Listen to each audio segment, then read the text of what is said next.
The endless loop we talked about, and this is a loop simply which perhaps oftentimes relies on user response to something, so that user tells us something using the scanner, and we check the condition. In this case, I compare response with yes, and then I can get user answer before ask the user, would you like to continue? If they don't say yes, I will, perhaps this condition will fail, and I will get out of the loop, so they will not continue with whatever I do in this statement. So again, while and its condition. In our example, condition was rather simple, just checking the number. But it can be more complex than that. It can be, relying on information provided by the user, calling methods. As long as equals ignore case returns a boolean result, true or false, that's a perfect condition. So it can be made into a condition and be used inside the while state. All right, so this is something very similar that we already looked at. Conditions could vary and so forth. Boolean logical operators, very important. I think we already started conversation about those. For example, just to put this into perspective right away, we could go to our demo here and say, it's not only that we want to exit this loop as soon as this condition is no longer true, which is that xx must be positive number. I can say I also would like to exit if the total is, say, greater than 40. Okay, so so for some reason I think that I would like to stop as soon as total is greater than 40, right? So to express that, I will just simply sort of like this is like condition 1. This is logical AND operator, and this is, the rest of it is condition 2.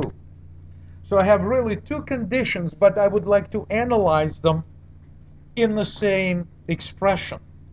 Basically, I want to say, oh, if x is greater than 0, and at the same time is actually a very important part of this of the functionality of this logical operator used with 2 ampersands, that I would like to simultaneously check both conditions, and perhaps not simultaneously, that's the wrong thing to say, because this condition is checked first, and if it's not true, this condition is never checked, because the compiler thinks that if this condition isn't true, if it's false, there's no way the entire expression can succeed, because we already have part of it failing. So this condition is actually never evaluated, and this feature is called short-circuiting. All right. Another example of this might be, let me keep this in view. But another example of this, another example of this might be, I could say, I want to exit the loop if x is greater than 0 and the total, perhaps or the total is less than 10.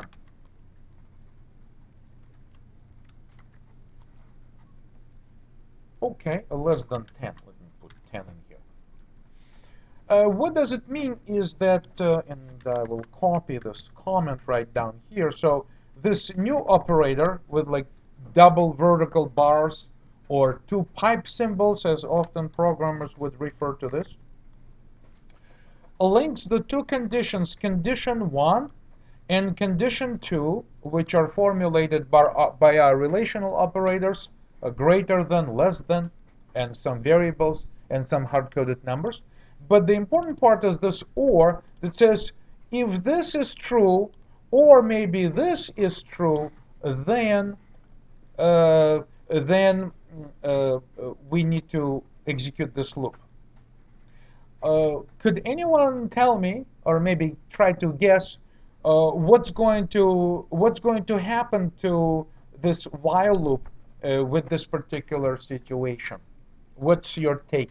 Are we going to enter this loop or not? What do you think? Total is already equal to 0, which is less than 10, so the condition is already met.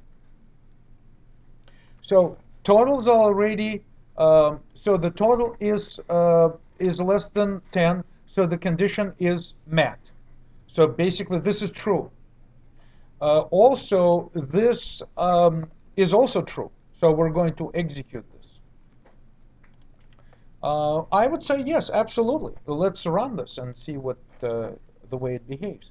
So it actually runs, and what happens is that the x for a while, right? X remains greater than 0 before it gets down to 0 because we decrement it right here before we go to the top of the loop.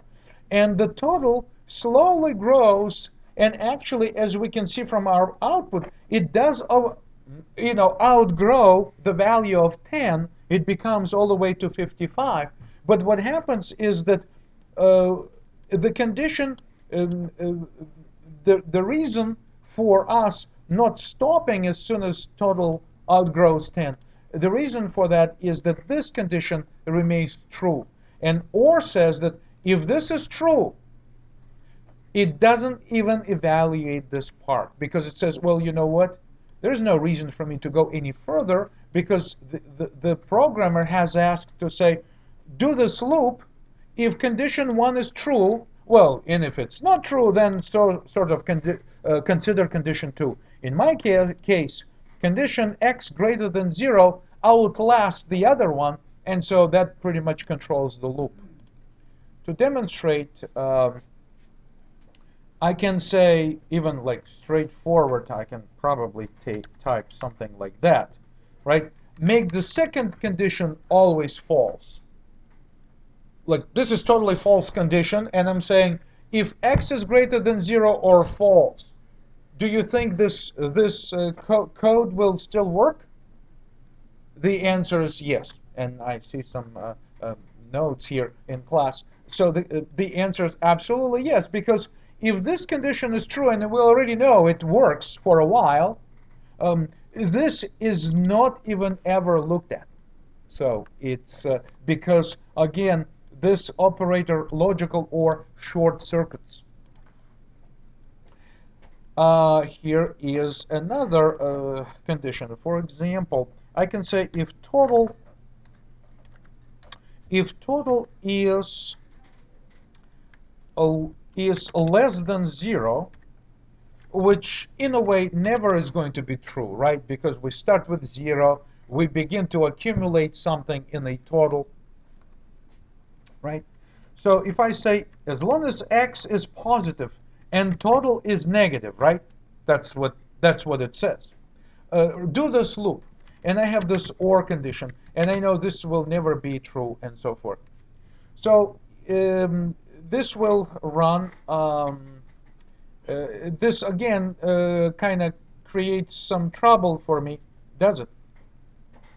So no, this is false. This is false, and this eventually becomes false. So I get out of the loop.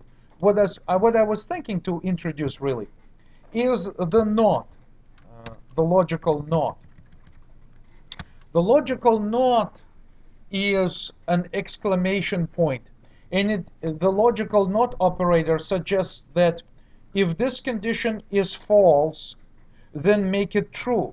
If this condition is true, then make it false. Essentially, it flips the outcome of evaluating something here, in my case, inside parentheses.